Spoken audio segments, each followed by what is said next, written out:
Cutaneous lymphoma is an umbrella term that covers a number of different subtypes, not unlike a lot of other rare diseases. It's a skin lymphoma, which is different, although it falls under the umbrella of a blood cancer.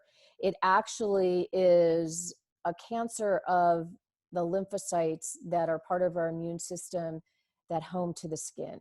So, the lymphocytes that surveil and manage bacteria, infections, and all those kinds of good things, both T cells and B cells.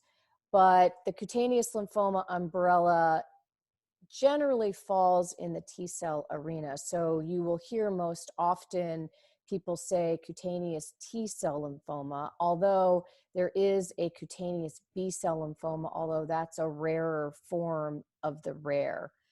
And under the T cell umbrella, we have the most prevalent variant is called mycosis fungoides, which was named, sadly enough, back in the 1800s by a French dermatologist who saw a patient with what he thought were mushroom-like growths on his face.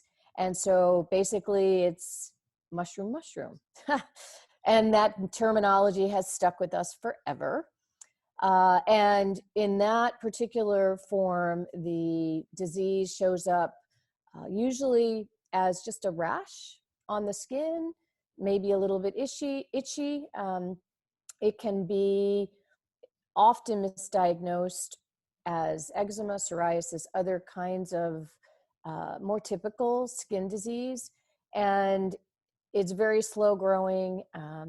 It's hard to diagnose even with an appropriate biopsy because the disease doesn't often have enough cancerous cells in that small biopsy to really show itself. So people can go for a very, very long period of time before they actually get a diagnosis, which is really frustrating. And it's a variety of things where the disease doesn't always present itself. You don't get to a clinician or a dermatologist that knows about the disease, so they may not do the right kind of a biopsy, and then you have to get to the right lab. So it can be a series of challenges before someone actually gets a diagnosis. On sort of another spectrum of the disease, the other variant is called Sézary syndrome, and that was actually named after another, I believe, French physician, where the cells are more in the blood and they're circulated in the blood, but they show up in the person's skin as being red all over. Sometimes it's referred to as red man's disease because the skin looks like you've got a really bad sunburn. It's excruciatingly itchy and the skin is flaking. And in that case, it's a little bit easier to diagnose because it's very prevalent and very, when you see it, someone would say, wow, we have to figure out what this is, even if the physician is not familiar with the disease.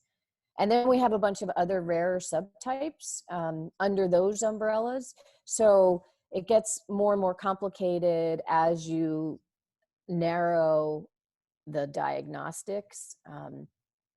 And then we have some that are just challenging and don't really fall into any specific subtype category. So we have a lot of research to do still.